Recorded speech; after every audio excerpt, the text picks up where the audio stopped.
መምሩ በሦስተኛው ቀን ወደ ገዳም ተመለሱና የት አባቱ ያን ሽማግሌ ተገላገልኩ። አሁን ደግሞ የአባ አብርሃምን ቤት ሰብራችሁ ዝረፉ፣ ከጣራና ግድግዳ በቀር አንድ ነገር እንዳታስቀሩ፣ ታዲያ ሰው ሳያችሁ ሌሊቱን ነው ብለው እነ እስጢፋኖስን አዘዙ። እንደታዘዙት ዘርፈው በሩን ዘግተው ቁልፉን በሩ ላይ አንጠልጥለው ሄዱ። በማግስቱ እማሆይ ቤት እነ እስጢፋኖስ በጓሮ በኩል በአጥር ዘለው ገብተው ስዕል ቤቷን ሰብረው ጣራና ግድግዳውን ትተውላት በጓሮ በር በኩል ከጋዙ በኋላ ዕቃ ቤቷን ለመስበር ወደ ላይ ቤት መጡና ከትልቁ ቤት በመስኮቱ ፊት ለፊት ያለውን ዕቃ ቤት ቁልፉን ሲገዘግዙ እማሆይ አበበች እስክትተኛ መጽሐፍ እያነበበች ቁጭ ብላ ነበርና ከውጭ ኮሽታ ሰማች። ሰዓቷን ስታይ 3 ሰዓት ነው። መልሳ ወደ ውጭ አደመጠች። የሚገዘገዝ ድምፅ ሰማች። ብድግ አለችና ቀስ ብላ መስኮቱን ስትከፍት እስጢፋኖስና ግብረ አበሮቹ በብረት መጋዝ ቁልፉን ይገዘግዛሉ። እማሆይ መስኮቱን ስትከፍት ደነገጡና የያዙትን መጋዝ ጥለው እየተሯሯጡ ወደ ጓሮ በር አፈተለኩ። እማሆይ ደንግጣ መስኮቱ ላይ እንደሆነች ሁሉንም አየቻቸውና በባትሪ ወደ በሩ ስትመለከት ሊሰብሩ እንደሚታገሉ አየች። ተናደደች። ወጥታ ልታይ ብላ አይ እኔን ለመያዝ ይህ ዘዴያቸው ቢሆንስ ብላ ፈራችና መስኮቱን ዘግታ ቁጭ ብላ ማሰላሰል ጀመረች። እነዚህ ሰዎች ምን ይሻላል ብላ ስታስብ ቆየችና ዛሬ ወደ ስዕል ቤት መሄድ የለብንም፣ አድፍጠው ይጠብቁኝ ይሆናል፣ ለዛሬ እዚሁ ልጸልይ ብላ እዛው ጸሎቷን ጀመረች። ጠዋት በደንብ ሲነጋ አበበችን ወደ ቤተ ክርስቲያን ልካ እየተቻኮለች ወደ ስዕል ቤቷ ሄደች። በሩ ጋር ስትደርስ ክው ብላ ደነገጠች። ከጣራ ከግድግዳ በቀር በስህተት ግድግዳው ላይ ወይ መሬት የቀረ አንዳች ነገር የለም። ራሷን ይዛ ቁጭ ብላ ያ የፈረደበት እንባዋን ስታወርድ ቆየችና ይሁን እንኳን ወሰዱት፣ ምናልባት እኔ በአግባቡ ስላልተጠቀምኩበት እግዚአብሔር በአግባቡ ለሚጠቀሙበት መስጠቱ ይሆናል። ደሞስ እንኳን የኔም ቤት ፈጣሪ የለበሰውን ልብስ ገፈው ራቁቱን አስቀርተውት የለ ከኔስ የወሰዱት ዕቃ ነው ብላ ተጽናናችና ግን የአባቴን ዘርዓ ብሩክን ዕቃ እንኳ ቢተውልኝ ምን ነበረበት ብላ በሩ እንደተከፈተ ትታው ወደ ላይ ቤት አመራች። የእማሆይ ማየገነትና የአባ አብርሃም ቤት በመዘረፉ እማሆይ ልካ አባ አብርሃም ቤተ ክህነት ከሰው ለመምሩ ደብዳቤ ተጻፈ። መምሩ ደብዳቤው እንደደረሳቸው ለጊዜው ደነገጡ። ግን ወዲያው ተረጋግተው ሁኔታውን አሰቡበትና በተለመደው ብልጠታቸውና ተንኮላቸው ዘዴ አበጁ። ወዲያው መጋቢውንና ጸሐፊውን ደጋፊዎቻቸውን ስብሰባ ጠሩ። በስብሰባውም ሴቶቹም እንዲገኙ ያደረጉና ልጆቼ እንግዲህ እነዚህ ሰዎች ብንተዋቸው አንተው ብለውናል፣ ነገር አላልቅባቸው ብለዋል። ይኸው አሁን ደግሞ ገዳሙ ዘረፈን ብለው ከሰው ይኸው ተነገ ወዲያ ከቤተ ክህነት ነገሩን እንዲያጣሩ ሰዎች ሊመጡ ነው። እግዚአብሔር ያሳያችሁ። ይሄ የተቀደሰ ገዳም የሌባ ዋሻ ሲባል አያሳዝንም? እስቲ ፍረዱ ወገኖች አሉ እንደ ማልቀስ እያቃጣቸው። የእነማዋይን ቤት መዘረፍን መምህሩ መጋቢው እማዋይ አጸድንና እመቤትን ሰራቂዎቹ በቀር የሚያውቅ የለም ነበርና የሰሙት ሁሉ ዳር እስከ ዳር ተቆጡ። አሁንስ በዛ እንዴ! ገዳም መሆኑ ቀርቶ እንደገና የሌባ ዋሻ ሌቦች እንባል እንዴ? ይምጡ እንነግራቸዋለን። እንዳውም በመጣ እግራቸው ይህች የእናት ጡት ነካሽ የሆነችውን የስም መነኩሴን ይዘውልን ይሄዳሉ አለች ምህረተ ሚካኤል። አዎ ከእሷ ጋር መኖር ይብቃ፣ ቢታገሷት ትዕግስት ታስጨርሳለች። ስለዚህ ይዘውልን ይሂዱ አለች ሂሩተ ገብርኤል። ሁሉም እየተነሳ በቁጣ የተሰማው እንደነፋ። መምሩ የሰው መንፈስ ወደ ፈለጉት አቅጣጫ ስለሄደላቸው ከልባቸው ተደስተው በቃ ሲመጡ ይህንን አስረዷቸው፣ ያኔ ከጎኗ ታገኘዋለች ብለው ስብሰባውን በተኑ። እማሆይ ማየገነት ዛሬ እንግዶቹ እንደሚመጡ በኃይለ ልዑል አማካኝነት ቀድሞ ተነግሯት ስለነበር ስትጠብቃቸው ቀሩ። በማግስቱ የእማሆይ ቤተሰቦች መጡ። እውነት በደህና መጣችሁ አለች አላስችል ብሏት።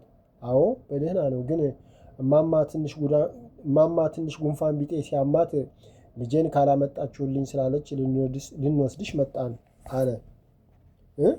እናቴማ በጉንፋን ተበግራ ጥሩልኝ አትልም፣ ወይ ሞታለች ወይ በሽታዋ ከባድ ነው አለች። ሞት? ምን ነው እማሆይ፣ የእናት ሞትን ለመንገድ እንደዚህ ነው እንዲህ የሚመጣ? እንዳልሽው በሽታው ትንሽ ከበድ ያለና የሚያሰጋ ነው። ስለዚህ ሄደሽ ብታያት ላንቺም ለእሷም ጥሩ ነው አለ ያጎቷ ልጅ። እማሆይ ዝም ብላ አንገቷን አቀርቅራ ስታለቅስ ቆየችና ቀና ብላ ሁለቱንም ተመልክታ በእርግጥ እናቴን ባያት በዚህ ሰዓት አጠገቧ ተገኝቼ አይዞሽ ብላት ናፍቆቷንና ናፍቆቴን ብወጣ ደስ ባለኝ ነበር። ግን አልችልም አለች እንባዋን እያፈሰሰች። ታዲያ ለምን ታለቅሻለሽ? እባክሽ ዝም በይ። ደግሞም አንቺም ከናፈቅሻት ምን አለ ለአንድ አፍታ አይተሻት ብትመጪ አለ። አልችልም፣ ፍጹም አልችልም። ምክንያቱም ከእናት ከአባት ከጠቅላላው ቤተሰብ መቅደም ያለበት ዓላማዬ ነው። ምንኩስና ሕይወቴ ነው። እሱ ደግሞ የሚለው መነኩሴ ሆይ በበዓት ሳለህ ጾር ቢነሳብህ ጾር ሳያልፍልህ በዓትን ጥለህ አትውጣ ነው። ስለዚህ ይቺ ቀን አልፋ የሰላም ቀን ካልመጣ ሰማይ ዝቅ ቢል ምድር ከፍ ቢል በዓቴን ጥዬ አልወጣም። ለሰይጣን ተሸናፊነቴን አላውጅለትም፣ አላደርገውም አለች እየተንሰቀሰቀች። እሺ ለቅሶ ይቅር አለ አበባ አቅፎ እያባበላት። እሺ ዝም እላለሁ አለች እምባዋን እየጠራረገች። በቃ መሄድ ካልቻልሽ ምን ይደረጋል? እግዚአብሔር ፈቃዱ ሆኖ ለመገናኘት እስኪያበቃችሁ ቻል አድርጊው አለ። አይ መገናኘት እሱ የህልም እንጀራ ነው። መቼም ስላላየኋት ታዝንብኝ ይሆናል፣ ግን ከአቅም በላይ ስለሆነ ምንም ማድረግ አልችልም። እኔ ተለየሁኝ እንጂ በልጆቿ በዘመድ አዝማድ መካከል ስላለች እሷ ምንም አትሆን። እኔም አንዴ ትቼ የወጣሁት ስለሆነ ግድ ይችለዋለሁ። ብቻ አደራ የምላችሁ ከሞተች ከነ እድሜ እንዳልቆይ ወዲያውኑ ንገሩኝ። በቃ የተለያየነው እኮ ያኔ ገና ከቤት የወጣሁ ቀን ነው። መቼም ስጋ ለባሽ ሆኜ አላስችል ብሎኝ ነው እንጂ አለች እያለቀሰች። እሺ እሱ ግድ የለም ግን በቃ አታልቅሺ ብለው በማግስቱ ተሰናብተዋት ሄዱ። በተመለሱ በወሩ የሟሂ እናት ልጄን እያሉ አረፉ። አባ ላእከና አባ ጽጌ ከሰለስቱ በኋላ ወደ ሟሂ ሄደው አረዷት። ቀደም ብላ በህልሟ አይታ ተረድታው ብቻዋን አልቅሳ ወጥቶላት ስለነበር ከና አባ ላእከ ጋር ተላቅሳ ስለ አሟሟታቸውና ስለ ቀብሩ አስረድተዋት 3 ቀን አጠገቧ ቆይተው ተመለሱ። የተላኩት ሰዎች ተመልሰው ለቤተ ክህነቱ ሪፖርት አቀረቡ። እሟሂ በአገሩ የሉም፣ በዓል ለማክበር ሄደዋል አሉ። የአባን ቤት ግን እንዳናይ አደናገሩን አሉ። ስህተታቸው የተገለጸላቸው አሁን ነበር። እሟሂማ የትም አይሄዱ። እናንተ ልክ ልትበሉ ልትጠጡ ለግብዣ ተጠርታችሁ ሄዳችሁ ይመስል የተላካችሁበትን ቁም ነገር ትታችሁ ያልታዘዛችሁትን የሰውየውን ቤትና ምግብ መጠጥ ቀርጻችሁ ተመለሳችሁ። ለመሆኑ የሰውየውን ቅድስናና ታሪክ አጥኖ ተብላችሁ ነበር እንዴ ተላካችሁት? ወይስ ጉቦ በላችሁ? ብለው አፈጠጡባቸው። 3ቱም ዓይናቸው ታውሮ ከባድ ስህተት መፈጸማቸው ስለገባቸው ምን ይበሉ? እያንዳንዳቸው የ3 ወር ደሞዛቸው እንዲቆረጥ አድርገው አሰናበቷቸውና መምሩ በአስቸኳይ እንዲመጡ ላኩባቸው። መምሩ ደብዳቤው ሲደርሳቸው ጉዳያቸው የታመነላቸውና ይቅርታ ሊጠይቋቸው መስሏቸው በፍጥነት ገስግሰው ደረሱ። ጽሕፈት ቤቱ እንደገቡ ይጠይቋቸው የነበሩት ዋናው ሥራ አስኪያጅ አጭበርባሪነታቸውና በጉቦ እውነቱን በመደባቃቸው እንደተከሰሱ ነግረው ወደ እስር ቤት ላኳቸው። መምሩ ያልጠበቁት ዱብዳ ስለገጠማቸው አፋቸው ጮህ ሆኖ እየተንቀጠቀጡ ወደ እስር ቤታቸው ገቡ። ያ የእሳቸው ተላላኪ አዲስ አበባ ላሉ ምዕመናን ነግሮ ሁሉም ተራሩጦ ከብዙ ውጣ ውረድ በኋላ በ3ኛው ቀን በዋስ ተፈተው እፍረታቸውን ተከናንበው ወደ ገዳም ተመለሱ። ገዳም በገቡ በሳምንቱ እሟሂ አጸደ ጊዮርጊስ ቤት ሄደው አመሻሹ ላይ ሲመለሱ እሟሂ ገነትና አበበች ሲሳሳቁ ሰሙና ቆም ብለው እሟሂ ተረት የማውራት ተራው የእሷ ስለሆነ እያወራችላት አበበች ፍንክች እያለች ትስቃለች። መምሩ የሚባባሉትን ባይሰሙም እንዲህ ደስተኛ ሆነው ሲሳሳቁ ተበሳጩና ቆይ ሁለተኛ እዚሽ ግቢ አንድ ነገር እንዳይገባ ካላደረግኩ ሰው አይደለሁም። ያኔ የሚቀምሱት የሚልሱት ሲያጡ እንኳን ሊስቁ ጥለው ይሄዱ የለ ብለው ወደ ቤታቸው ገሰገሱና ከገዳሙ ግርጌ ካሉት የእሳቸው ቀኝ እጅ የሆነውን አደፍርስን በአስቸኳይ እንዲጠራ አንዱን ልጅ ላኩ። የተላከው እየበረረ ሄዶ ከአደፍርስ ጋር ፊትና ኋላ ሆነው ደረሱ። መምሩ የተላከውን ልጅ ጉርሻ ሰጥተው ሸኙት። አደፍርስን ለብቻ ወደ ጓሮ ይዘውት ሄደው ይቺ መነኩሲት ምን አልቻልናትም፣ የሆነ ያልሆነውን እየጻፈች ገዳሙን እየከሰሰች አስቸገረችን። ይህ ሁሉ ጥጋብ ነው። ያ የእሷ ባሪያ ኃይለ ልዑል ብስል ቀጥሬ እያግበሰበሰ ያመጣል። ያንን እየበላች ጥጋብ ነፋት። ስለዚህ ካሁን በኋላ ያ የእሷ አሽከር አንድ ነገር ጭኖ ወደ ገዳም እንዳያመጣ ሁላችሁም ተወያዩና አግዱ። በዚህም ምክንያት የሚመጣ ነገር ካለ ኃላፊነቱ የኔ ነው አሉና ትእዛዝና ጉርሻ ሰጥቷቸው ሸኙት። ኃይለ ልዑል ለነሞሀይ እህል ጭኖ ሲመጣ ጥጋቱ ላይ ቆም አሉት። ኃይለ ልዑል ለነሞሀይ እህል ጭኖ ሲመጣ ጥጋቱ ላይ ቁም አሉት። ኃይለ ልዑል እኔን ነው አለ። አዎ አንተን፣ የሽፍታ ቀላቢውን አለው ደምሴ ዱላውን እያመቻችና እያፈጠጠበት። ለምን አለ። እንጃ፣ ይችን አታልፍ፣ የትም ይዘህ ተመለስ። እንጃ፣ ይችን አታልፋትም፣ ይዘህ ተመለስ። እምቢ ካልክ ቀድሃለሁ አለ አደፍርስ የኃይለ ልዑልን እጅ እያየ ያን ኮልት አውጥቶ ግንባሬን ቢለኝስ እያለ ውስጡን እየፈራና አጉል ደፋን ለመምሰር እየሞከረ ኃይለ ልዑል የሦስቱንም ሁኔታ አየና እሺ ብሎ አህዮቹን መልሶ አክስቱ እልፍነሽ ቤት ወስዶ አራገፈና በንዴት አቀርቅሮ መሬት ይቆረቁር ጀመር። እልፍነሽ በፍርሃት ደጁን እያየች አይዞህ ወደፊት ቀስ ብሎ ይሄድላቸዋል አለች ድምጿን ዝቅ አድርጋ። ምንም የላቸውም እኮ በረሃብ ይሙቱ አለ በንዴት የቀለው አይኑን ወደ ውጭ ወርውሮ። የነሞሀይ በር ተመታ። አበበች ወንድሟ ዛሬ እንደሚመጣ ስለምታውቅ ሮጣ ስትከፍት አይታው የማታውቀው ጥቁር ቆንጆ ከወገቡ በላይ ራቁቱን የሆነና ከወገቡ በታች ነጭ አቡደጂ ያሸረጠ ማዳበሪያ እሸት በቆሎ ይዞ ገባ። አበበች ደንግጣ ወደ እሞሀይ ሮጣ እሞሀይ ሰውየው አለች የምትላት ጠፍቷት። እሞሀይ ዳዊቷን አጥፋ ፈጥና ስትወጣ ሰውየው ከቤቱ በር አጠገብ ካለው ዘይቱና ስር የያዘውን በቆሎ እሸት ዘረገፈው። እሞሀይ ኦሮምኛ ባታውቅም እየተንተባተበች እነ መሐለቃ እንጅሩ አለች። አንዳንዴ በአካባቢው ያሉ ኦሮሞዎች ዶሮ፣ እንቁላልና ወተት ይዘው መጥተው በየቤቱ እየዞሩ ግዙን ይላሉ። ታዲያ አንድ ቀን ከገዟቸው ነገም እየመጡ ካልገዛችሁን ብለው ያስቸግራሉና እንደሱ መስሏት ነው። ሰውየው ማዳበሪያውን እያራገፈ እሱም አማርኛ ስለማይችል ይገባታል ብሎ ባሰበበት ቃል አና ኡመር አሊ አላህ፣ አና ኡመር አሊ አላህ ብሎ ወደ ሰማይ አሳያት። ወጥቶ ሄደ። እሞሀይ ምናልባት ኃይለ ልዑል ዛሬ መምጣት ሳይችል ቀርቶ ልኮት ይሆናል ብላ አበበችን አግቢና ለአንቺ ብትፈልጊ ጠብሰሽ ብትፈልጊ ቀቅለሽ ቢ፣ ለእኔ ግን ጸሎቴን እስክጨርስ ቀቅይልኝ ብላ ወደ ጸሎቷ ተመለሰች። አመሻሹ ላይ ኃይለ ልዑል ባዶ እጁን መጥቶ ገባና እሞሀይ ፊት ለፊት ቁጭ ብሎ እምባውን ዘረገፈው። እሞሀይ ደነገጠች። ምን ነው? ምን መጣ? ማን ሞተ? አለች በጥያቄ እያጣደፈችውና ፊቱ ሄዳ እየተንበረከከች። ኃይለ ልዑል ስቅስቅ ብሎ ሲያለቅስ ቆየና በንዴት ከንፈሩን ነክሶ እነዚህ ውሾች ቀለባችሁን እንዳላመጣ ከለከሉኝ፣ እሺ ምን ልትበሉ ነው? አለ እምባውን ሳያቆም። እነማን ናቸው? አለችው። እሞሀይ ነገሩን ስትሰማ ተረጋግታ እና ደፍርስ አለና ያሉትን ያደረጉትን ሁሉ ነገራት። እሞሀይ ትንሽ ዝም አለችና ግድ የለም አትዘን፣ ነገ ተነገ ወዲያ በትንሽ ጨርቅ ቀንሰ እየቋጠርክ እንደ ቀላል ነገር ይዘህልን ትመጣለህ አለች ቀለል አድርጋ። እስከዛስ ምን ልትበሉ ነው? አለ አፍጦ። የላክልን በቆሎ ብዙ ነው፣ በእኛ አበላል ለሳምንት ይበቃል አለች። የምን በቆሎ? አለ ኃይለ ልዑል በመገረም። እሸት በቆሎ አላክልንም እንዴ? አለች እሷን በመገረም። ከየት አምጥቼ ደሞስ በዚህ ጊዜ እሸት ከየት ተገኝቶ? አለ ግራ መጋባት። እሞሀይ ወዲያው የሆነ ነገር ተሰማት። ወደ ስዕሏ ዞር ብላ አቤት ፈጣሪ፣ አሁን እኔን ሰው ብለህ እንዳልራብብህ ነው ይህን ያረከው? አይደለም፣ ለእኔ አይደለም፣ ለዚች ለየዋህ ሕፃን ብለህ ነው ተመስገን ያልተውከን አለችና ዝም ብላ ቆይታ በቃ ኃይለ ልዑል እግዚአብሔር የወደደውን አድርጎ አስተምሮናል፣ አታልቅስ፣ ዱቄቱንና ሽምብራውን እንዳልኩህ በምናምኑ እየቀናነስ ቀስ ቀስ እያልክ አምጣው አለች።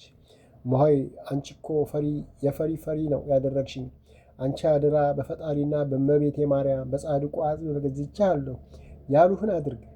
ተመለስ ቢሉ እሺ፣ ቢሰድቡ እሺ፣ ቢመቱ ከመሸሽ በቀር እንዳትቃጣ አደራ። ብትማታም ትታሰራለህ፣ ላስፈታህ አልችልም፣ ቢሞቱህም ትጎዳለህ፣ ላስታምምህ አልችልም ብለሽ ባታወግዢ ኖሮ አንዱን ጆሮን ብዬ ይለይልን ነበር። እስቲ እነሱ ዓለማዊ ገዳም ውስጥ ባለው ነገር ምን አገባቸውና ነው አዛዥ የሆኑት? አለ በንዴት እየተቃጠለ። ወይ ጉድ! ጥቅም ነዋ። እንደነሱ ያለ የልጅ ምርት አምርቶ ግራ የገባውን ደረቅ ዳቤ እየሰጡ የሚያሰማሯቸው ያገባናል የሚሉት ስለሆኑ ደረቁን ዳቤ በውሃ እርሶ የልጆቹን ሆድ የሚሞላ ምስኪን ከዚህ በላይ ቢያደርግ አያስከርምም ብላ አሁንም ወደፊት እንዳይጣላ መክራው አድሮ በጠዋት ወደ ቤቱ ሸኘችው። መምሩ በነ አደፍርስ ስራ ቢደሰቱም ራበኝ ብሎ የሚወጣ ሰው ስላላገኙና በዛው ሰዓት አጥሩን ተደግተው ሲያዳምጡ ሳቁ ጨዋታው ያው ስለሆነባቸው ሌላ ዘዴ ፈጠሩ። መጋቢውንና እማሆይ አጸደን ጠርተው ገዳሙ የመነኮሳትና የመናንያን እንጂ የምዕመናን መኖሪያ ስላልሆነ በጥገኝነት ያሉትን ሁሉ አስወጥተን እማሆይ ማየገነት ቤት ያለች ጎረምሳ ብቻ አሻፈረኝ ብላ እምቢ ስላለች ቤተ ክህነቱ ይህን ሕገወጥ ድርጊት ተመልክቶ መነኩሲቷ ቤት ያለችው ልጅ እንድትወጣ ትእዛዝ ይስጥልን ዘንድ በማክበር እናመለክታለን። ይህ ሳይም ቀርቶ በልጃገረዲቷ ላይ ለሚደርሰው አደጋ ገዳሙ ተጠያቂ እንደማይሆን ቤተ ክህነቱ እንዲገነዘብልን ብለው የጻፉትን ደብዳቤ ያነበቡላቸውና ይህን ይዛችሁ ወረዳው ቤተ ክህነት ሂዱና አስወስናችሁ ኑ ብለው ላኳቸው። መጋቤውና እማሆይ አጸደ ቤተ ክህነቱ ሲደርሱ የቤተ ክህነቱ ሰራተኞች ስብሰባ ላይ ስለነበሩ ጥቂት ጠብቁ ተብለው ስብሰባቸውን እንደጨረሱ ሁሉም ባሉበት እንዲገቡ ተፈቀደላቸውና ተገቢውን ሰላምታ ሰጥተው ደብዳቤያቸውን አቀረቡ። ጸሐፊው የታሸገውን ፖስታ ቀዶ ሲመለከት ቆየና በንዴት ጦፎ እናንተ ሰዎች በቃ የነገር አክርማ ከመሰንጠቅ የዘለለ ስራ የላችሁ ማለት ነው አለ ደብዳቤውን ለስራ አስኪያጁ እየሰጠ። ስራ አስኪያጁ አነበቡና እስቲ ሁሉም ይስማው አንበው ብለው ለጸሐፊው መለሱ። ጸሐፊው አነበበና እግዜር ያሳያችሁ 10 ዓመት ያልሞላትን ሕፃን እኮ ነው ጎረምሳ ልጃገረድ የሚሉት አለ እና አባን እየገላመጠ። ስራ አስኪያጁ አባ እስቲ ልጠይቆት ወንዶች ገዳም ያሉ ሕፃናት ምን ይሰራሉ አሉ። መጋቢው በፍርሃት ተውጠው ይማራሉ አሉ። ምንድን ነው የሚማሩት? ምግባር፣ ሃይማኖት፣ ዳዊት፣ ወንጌል፣ ቅዳሴና የመሳሰለውን አሉ እየፈሩ። ጥሩ ታዲያ ለምን እነሱ ከገዳሙ እንዲወጡ አልተደረገም አሉ። እየነገርኩት የመጡት እኮ ሊማሩ ነው። እሺ ይህ ሃይማኖት፣ ምግባር፣ ዳዊት፣ ወንጌል፣ ቅዳሴ ትምህርት ሴት ብትማር መቅሰፍት ያመጣል አሉ። እንዴት? ይኸው እነሱ ተምረው አይደል እዚህ የደረሱት አሉ ወደ እማሆይ እየጠቆሙ። ታዲያ እማሆይ ማየገነት ምን አጠፉ? ልጅቷን ሃይማኖት፣ ምግባር እንዳሉት ዳዊት፣ ውዳሴ ማርያም ከዛም አልፋ ስዕል፣ ጥልፍ፣ ማንበብ፣ መጻፍ እያስተማሯት ነው። ለምን ትውጣ አሉ። እንዲህ አባቴ በገዳሙ ሕግ መሰረት ሊማሩ የተፈቀደላቸው ወንዶች በወንዶች ገዳም እንጂ ለሴቶች ገዳም ስላልሆነ ከገዳሙ ሕግ ውጭ ስለሆነ ልጅቷ መባረር አለባት አለች እማሆይ አጸደ። እውነት እርሶን የመሰለ የገዳም ሕግ ጠባቂና አስጠባቂ ባለበት ገዳም እውነት መባረር አለባት? ለመሆኑ እርሶ ቤት ጠዋትና ማታ የሚታጎረው ጎረምሳና ስራ ያጣች ጋለሞታ ስንት ናቸው? እንደዛ የወንድና የሴት ገዳም የተደበላለቀ እስኪመስል ድረስ ላይታች እያላችሁ ገዳሙን ስርዓት ያሳጣችሁት እናንተ ናችሁ። ለመሆኑ የማንሰማ ይመስላችኋል? በየጊዜው ተቆጣጣሪ የሌለውን የገዳም ሀብት ከዛ ከመምህር ተብዬው ጋር ያለ ገደብ እየመነዘራችሁ እያረዳችሁ እየጠመቃችሁ አረቄ በገፍ እየገዛችሁ ገዳሙን ገዳም ሳይሆን የመሸታና የገበያ ቦታ ያስመሰላችሁት እናንተ ናችሁ። እማሆይ እስቲ አንድ ነገር ልጠይቃችሁ። ለመሆኑ በእውነት መነኮሳት ናችሁ ወይስ በመነኮሳት ስም ገዳሙን ለማፍረስ የተላካችሁ? ንገሩኝ አሉ በቁጣ ፍጠው። አባና እማሆይ የወረደባቸው ማታ አንደበታቸውን አስሮ መናገር አይደለም ቀና ማለት አቅቷቸው አቀርቅረው ዝም አሉ። ስራ አስኪያጁ ትንሽ ዝም አሉና ለነገሩ ከእናንተ መልስ መጠበቅ ምን ያስፈልጋል? እናንተ መነኮሳት ሳትሆኑ ለአንድ ስልጣን አለኝ ብሎ እንደፈለገው ገዳሙን ለሚፈነጭበት ሰው የተቀጠራችሁ ለሆዳችሁ ያደራችሁ ናችሁ። መነኩሴማ ብትሆኑ በገዳማችሁ ተቀምጣችሁ የትሩፋትን ሥራ በንቃትና በትጋት ትሰሩ ነበር። መነኩሴማ ብትሆኑ እንኳን ያልሆነውን ሆኖ ያለውን ነገር በፍቅራችሁ ሸፍናችሁ አስተካክላችሁ ወደ ጽድቅ ታቀርቡት ነበር። መነኩሴማ ብትሆኑ ወንድም እህትን ለመክሰት በሐሰት መሯሯጥ ትታችሁ እንኳን ትንሹን ነገር ነፍሰ ገዳዩን ታስታርቁ ሰላም ታወርዱ ነበር። መነኩሴማ ብትሆኑ በዚህ ሰዓት ዳዊት መቁጠሪያችሁን ይዛችሁ እየወደቃችሁ እየተነሳችሁ ለዓለም ሰላምን ትለምኑ ነበር። መነኩሴማ ብትሆኑ ኖሮ እንዲህ ጌታዋን የገደለች በቅሎ መስላችሁ ወፍራችሁና ውልውላችሁ ሳይሆን ከስታችሁ ጠቁራችሁ ደረታችሁን ነፍታችሁ ሳይሆን አቀርቅራችሁ ትታዩ ነበር። ኧረ ስንቱን ልጥቀስ። እናንተ ግን ስሙን እንጂ ተግባሩን ስላልያዛችሁ እናንተ ያፈረሳችሁትና እያፈረሳችሁ ያላችሁትን ገዳም በቃላት አሸብርቃችሁና በውስጥ ደባችሁ በንጹሐን ላይ ታላክካላችሁ። ግድ የለም ለሁሉም ጊዜ አለው። ቀኑ ሲደርስ ከዛ ገዳም ማን ኗሪ ማን ተቀማጭ እንደሆነ እናያለን። ክፍሉ በከባድ ዝምታ ተዋጠ።